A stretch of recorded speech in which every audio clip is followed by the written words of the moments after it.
Hasil pengumuman SNBT udah keluar nih guys. Ada 200.000 orang yang berbahagia, bisa story-story manja, dapat ucapan kongrat sana sini. Ya wajar lah ya. Tapi dibalik itu semua, tahu nggak? Ada 500.000 orang yang lagi nangis di pojokan, gebrak-gebrak meja, ugal-ugalan, ngebut-ngebutan naik motor sambil marah-marah sendiri. Wah, chaotic lah ya. Tapi sebagaimana yang lu lihat di thumbnail, loh kok ada The Flash? Nah, kita bakal bahas apa korelasi antara film The Flash sama hal-hal yang terjadi dalam hidup. So, stay tuned and let's talk. Baru-baru ini, Bang Bes nonton film The Flash yang diperankan oleh Ezra Miller. Alasan kenapa Bang Bes tertarik sama film ini? Alasannya simple. FYP dia isinya The Flash semua, tapi bukan The Flash yang diperankan oleh Ezra Miller. Tapi di sini kita nggak bakal bahas soal itu. Spoiler alert nih, yang nggak telan kalau misalnya spoiler, marah-marah, takut nggak seru kalau nonton filmnya. Jadi di sini The Flash nih berkisah tentang Barry Allen alias The Flash yang mencoba untuk berlari ke masa lalu untuk menyelamatkan ibunya dari kematian.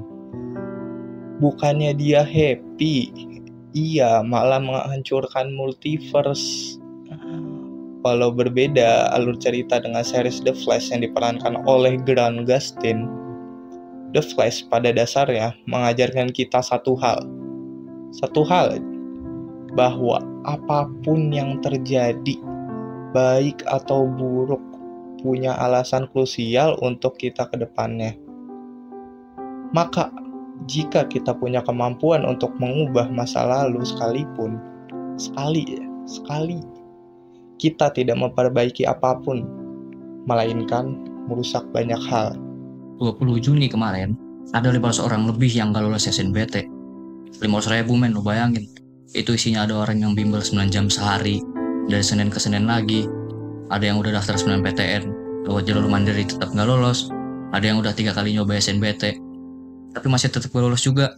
Ada yang udah rela-relain jual barang apapun yang bisa dijual di rumah buat daftar mandiri. Banyak cuy yang sakit hari itu. Sama kayak si Flash. Ibu dia mati pas dia kecil dan kejamnya. Ayahnya dituduh sebagai orang yang melakukan hal tersebut.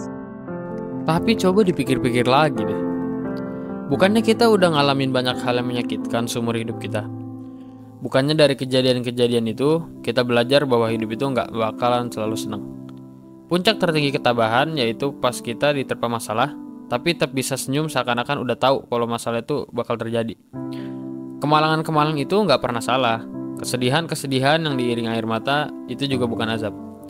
Kita memang makhluk yang terbentuk dari luka. Sebab rasa senang dan nyaman bikin kita nggak tumbuh. Contoh aja kupu-kupu. Kalau lu bantuin kupu-kupu keluar dari kepompongnya, maka sayap-sayapnya nggak bakalan kuat dan dia akan mati. Akan tetapi kesusahan yang dihadapi kupu-kupu itu buat dia keluar dari kepompongnya, itu yang nguatin dia supaya bisa terbang. Derita dan kisah menyedihkan hanya datang pada orang yang mampu menghadapinya. Kesedihan serta derita juga bikin kisah kita punya makna dan nilai lebihnya masing-masing. Bayangin kalau dalam kisah Spider-Man dia nggak kehilangan siapapun dalam hidupnya.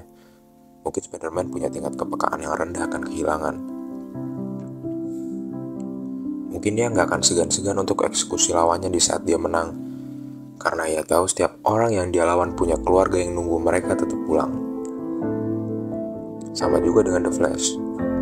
Andai ibu dia nggak pernah modar, mungkin dia nggak akan kuliah di bidang kriminologi. Kalau Batman orang tua tetap hidup, mungkin dia nggak bakal mau jadi seorang vigilante dan membela orang-orang tertindas. These scars we have make us who we are. We're not meant to go back and fix them. Don't let your tragedy define you. Kalimat Batman di atas mengajarkan kita satu hal, bahwa luka yang ada pada diri kita lah yang membentuk siapa kita sekarang. Baik luka itu sangat menyakitkan, luka itu juga yang beri kita kekuatan mental untuk menyembuhkan diri sendiri dari luka yang lebih besar berikutnya. Jangan biarkan luka itu mendikte bahwa kita itu lemah. Jadikan luka itu pelajaran untuk bangkit esok hari. Luka kita juga lah yang mendorong kita untuk tidak membiarkan orang lain mengalami penderitaan serupa. Mengajarkan kita bahwa tidak semua orang punya ketahanan mental yang sama. Kalau video kita kali ini gak berhasil membuat optimis kalian kembali, Minimalnya kita mau kalian sadar bahwa luka hanya menerpa mereka yang kuat menerimanya. Bahwa luka mengajarkan kita untuk menyembuhkan diri dan mencegah adanya luka yang sama untuk kembali terjadi. Video ini bakal gue tutup sama kalimatnya Alfred, si pembantunya Batman. Why do we false? So that we can learn to pick ourselves up. Mungkin segitu aja buat video kali ini. Ingat, jangan menangis karena itu berakhir, tertawalah karena itu pernah terjadi. Seperti biasa, kalau kalian kurang suka, maka kami terbuka untuk kritik dan saran. Dan kalau kalian suka dan merasa ada orang lain yang butuh denger dan nonton video ini, maka sebuah like, share, dan emot api 5 kali sangat diapresiasi. Hit hard, hit often,